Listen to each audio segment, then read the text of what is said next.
So we are back at the land, working on trees, cleaning them up, getting the ones we don't want, and I am working in the garden, trying to get all the mulch laid down. Got a lot of planting that I already did, and I still got some that I'd like to do. I'd like to get a lot more lettuce in the garden. The transplants that I did went to seed, which is fine. That will help the soil and all of that, and the bees and pollinators, but Chad's cutting down trees right now, so let me tune it there.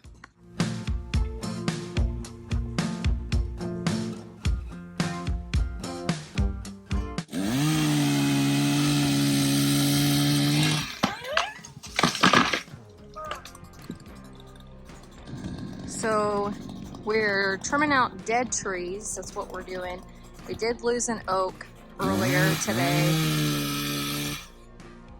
that had something dead next to it, had a dead tree, and we learned that it was just pure rot. And it came down when my father-in-law was trying to pull down the dead tree, which sucks because it's a big oak, but just is what it is. So Chad just spotted a scorpion. That's the second one. I saw one and now he's seen one out here. He's working on trying to get that stump cut.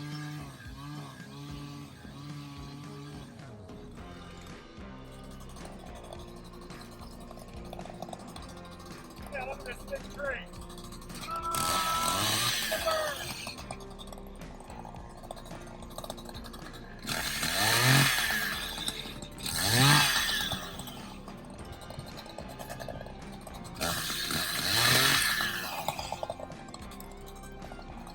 But we've also been cleaning up the fence line, and it's looking so much better. We did get to finally meet our neighbor to the right, well, to my right now, this neighbor over here. And he was like, yeah, just come on over whenever you want. So we're gonna help clean up his fence line too.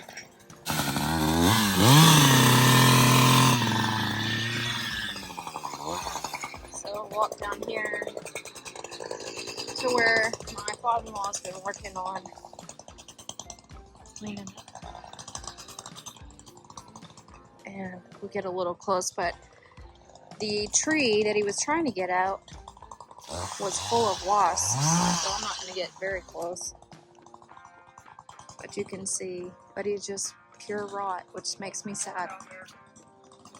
Some of it was still living, but most of it wasn't. He was kind of a big guy. Make that mesquite go away. What'd you say? That mesquite?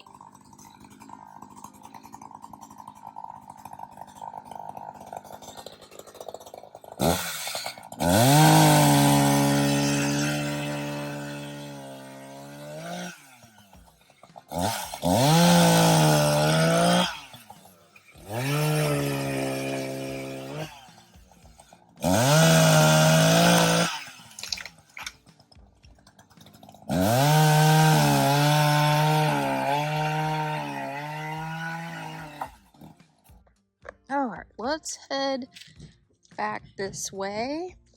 I'm trying to figure out where I'm going to end up planting my fruit trees. I think this area, I don't know where our septic system is going to go. Maybe back here or in that clearing. I don't really know. But I may stick them in the garden area. We're talking about putting some kind of a equipment barn.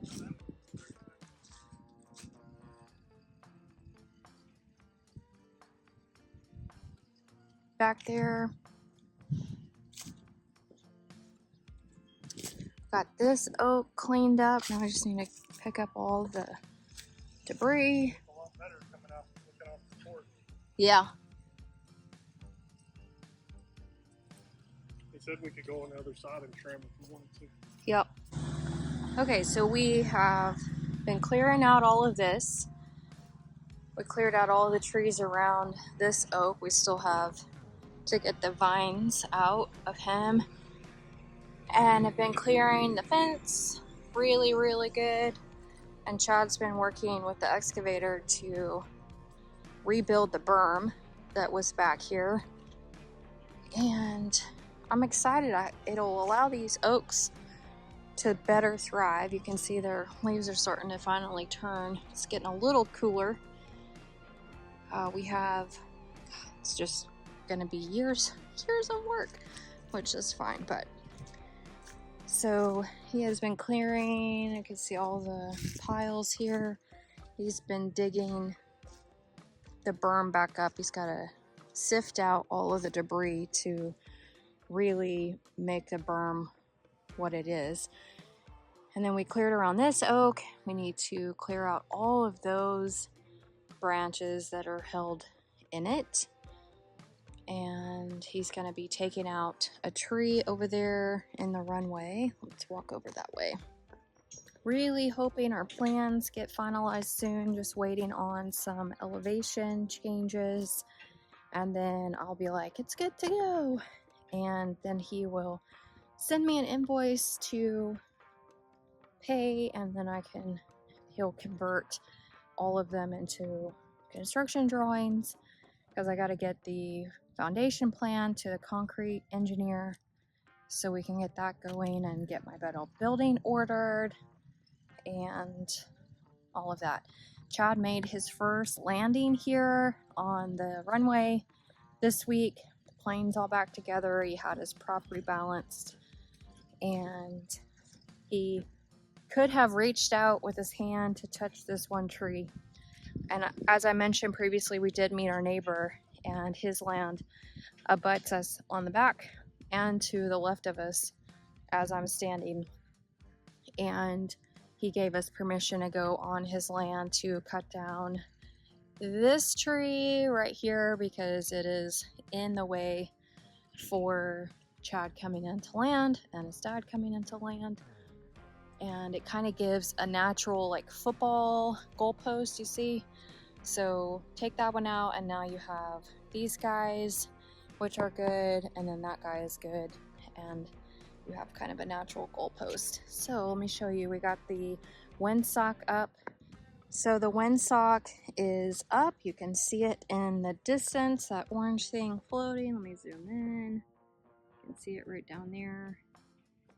And so that is now helpful. We've got some grass starting to grow in, which if we continue to get some rain, we most likely will be able to get a lot more grass grown in. The new neighbor, I think they close tomorrow. We've already met him. He's about our age, so it's kind of cool. Our neighbor that bought the 4 acres on the front end of us is our age, and then we just met our left side neighbor over there whose land kind of wraps around us this way, and he is our age, so we're really kind of surrounded by people who are our age, which is awesome. And then this neighbor over here, he's a local doctor in town, and he plans on building us a house over there somewhere. He is running cows. We do see the cows occasionally when they come this side of his land. But it's like we have a lot more land than we actually have because nobody's built around us, which is awesome, and there's nobody's intent to do that.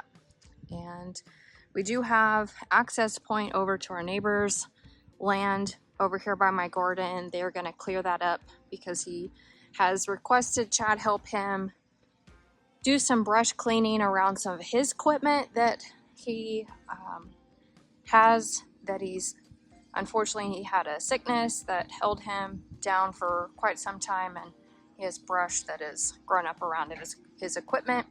So we're gonna help him get it out, and that is how we're gonna get over there. So we also got clearance from him to trench our gas line over to the gas line area, which is on his land. And it's just nice to have friendly neighbors, finally. So Chad's using his pole saw, clean up around these oak trees. We already cleaned out all of the cedars that were in there.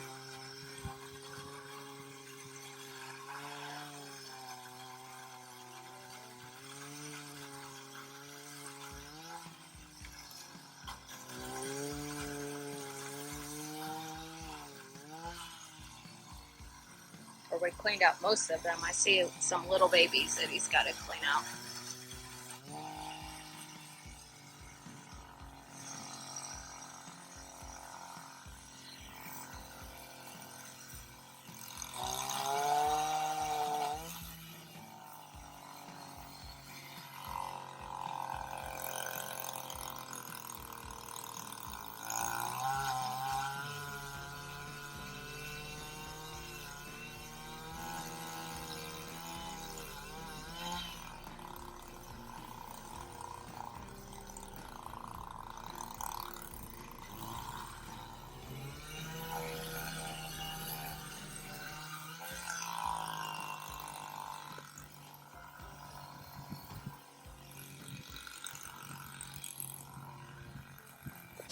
We're doing all the things out here today, and let me show you what's going on in the garden. So I've been working on adding mulch. You'll see I've got some diatomaceous earth sprinkled over some ant runs, and hopefully that will slow them down. I actually had to sprinkle an entire marigold plant, and I really hope I see this massive bumblebee that likes to visit my garden. I hope that that diatomaceous earth doesn't hurt it, because it was full of ants. Like, I clipped off this one right here because he was drooping, and that's a sign that he's already, look at him. Look at all of those ants inside of this marigold. So they're living in here, which is so stupid. Look at them. Look how many there are. Let's just move them out of the way. It's just crazy. Crazy the amount of ants. I'm gonna have to get the diatomaceous earth back out and just kind of pepper it. Let's put it over here. Okay, I've got my diatomaceous earth. This is garden safe. And let's see if I can make these ants, get them to reappear. We're just gonna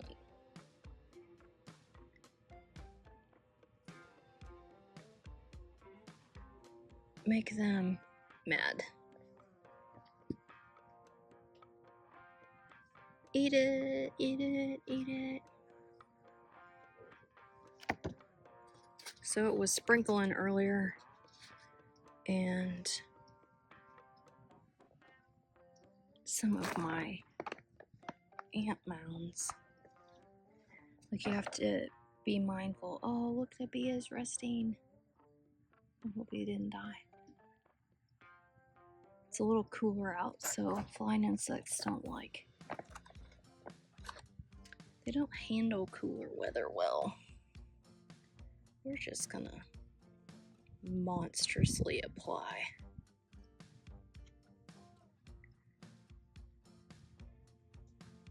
I don't like these guys being in my garden.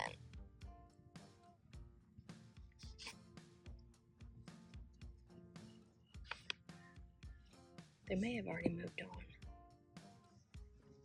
Oh no, he's still. Look at him. Eat the ants, Mr. Bee. I don't think you will, though. You're just resting. Okay, let's move on. Back to here.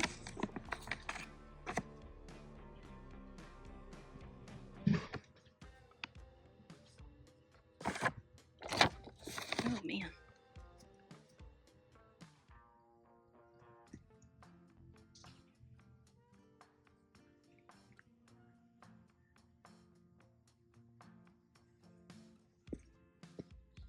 When it gets this yellowy color, it means that it got wet.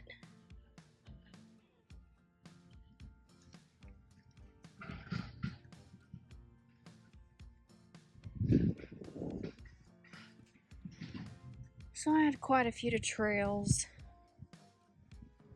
and I'll keep applying. I know it doesn't affect the queen, but it will reduce the ants, which is the goal. I'm just gonna leave this out because I keep reapplying it. Actually, I want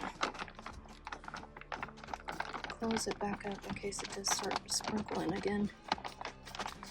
So I'm basically putting mulch. I know this is probably stupid to do it this way. I could just take the bag into the garden, but anyways, I don't want to mess, so I'm doing it that way. Can save the mess. So I've got all of this mulched all the way to here, and I still have all of this to do, plus I have these plants. These are I don't know how to say that, alyssum, to plant. And then I also found some calendula at my local grocer, HEB. So I gotta get that in. I gotta trim off all the dead. I got 3 of those plants. I have 2 more rosemaries that I need to figure out where I want to put in, but I still have to mulch all of this. So I've got a rosemary here, a sage there, a rosemary there, and I need to mulch all of these things. I just ordered some lettuce seeds, and so I'm waiting. This should be here tomorrow. So I plan on looking to see if I can get some lettuce to transplant, but I'm also going to put lettuce seed, and I think I'm going to do it in between my broccoli and my collards, because the broccoli and collards will take a lot longer to mature and lettuce won't. So lettuce, well, from seed, yes it will, but I can show you. Now I sprinkled a bunch of diatomaceous earth because I did see ants in a living. That's why that one marigold flower has ants in it. I went to clip it because it was hanging upside down, telling me that it was almost ready to die. So when I clipped it, because I'm going to harvest the seeds, and found ants all in it. So there's ants in the plant, and I have a brand new blossom that hasn't blossomed yet, that the ants are already in that. And I'm like, what is the purpose? I guess the sweetness, I don't know. Is there nectar in there that they're attracted to? But I want to show you my seeding square. Totally like this is awesome. So ignore the diatomaceous earth because it's all over the radishes right now, but let me show you. Okay, so here's Mr. Bumblebee still hanging out. Look at my radishes. So this is my seeding square put to work. Now I am going to reseed this spot right here because the white radish didn't come up. Look at that ant. Let's just make him go away. And but how awesome is that? That's from using this seeding square, and then it worked. All of them germinated here, so that little guy is sitting right in there. And then this is just a hodgepodge of me planting and then coming back with the seeding square because I didn't know where I had planted. So this is like a bajillion radishes, which is gonna be funny, you know. Everything's an experiment. Look at that baby coming up. Everything's an experiment in this garden, right? So I did the same thing with the seeding square over here. So I actually grew these indoors from seed. These bean plants really took off inside, which was like, I should have done that with all of my bean plants. So note to self, now I know. But my carrots are starting to pop up. where I place the carrots. Some of this is not carrot. But you can see back here that a couple of them are starting to sprout, and it looks like I might have put one back there, but you can see I did the seed square. So these I had already planted, and I just put my seed square on top of them and then look right there, replanted seeds, because you know carrots are a one-time plant, and I just wanted to see if I could like continually, like from a succession planting method, continually plant more carrots. And so these, before I had the seeding square, I just put these carrots all in a row, and they're starting to pop up, which is awesome. Got a little bean plant starting to sprout right there. More carrots. Haven't seen this bean plant pop up. I did see this bean plant pop up. I'm trying to get this tomato thing to work. Got sage right here. Got a weed right here. That bean plant hasn't popped up, but I've got carrots. I had a dog visit my garden, and that was a bummer because he stepped. Thankfully those carrots lived. Bean plant. So my next goal besides mulching is to get a trellis system in place for all of these plants, including the beans, because these are trellis based flowers. These are sweet peas. I think I have 2 or 3 different varieties in here, and so I need trellises. So definitely a work in progress. Oh, also I got my onions in and my garlic in. Oh, see, look, more grass growing. I need to get my hoe out, get that out. Same thing for right there. But I already have a garlic that has shot up. So I planted, I think there's 4 garlics here, 4 garlics here, 4 garlics here. And then I have onions in here. And I think I'm starting to see onions growing. So I'm not sure what onions look like. Like there's one right there, I think. There's one. I don't really know what onions look like once they start sprouting. So this will be new for me. And then more garlic here. Let's see, that's definitely not garlic. That's definitely not garlic. That's definitely not garlic. So the garlic is 4 inches down in the ground. So I have 4, 8, 12, 16 garlics here, 12 garlics. Actually, I think there's 16 over there too, even though I have 3 signs. And then, oh, this is a weed. I feel like I have onions in here. Yeah, I do. But I don't know what they look like, so I don't know if that's onion. This is for sure the way I think onion grows. So I gotta be careful of what I don't know what I seeded and what I didn't. Like this is onion, that's onion. That's onion. I don't know if that's onion. I think that's onion. So I'm like, I don't know. So there's an update. So come back in and check in with me again soon. And if you haven't subscribed to my channel, I hope that you will do that. And you can follow along more over on Instagram at Taylor L. Bradford. And until next time, bye-bye.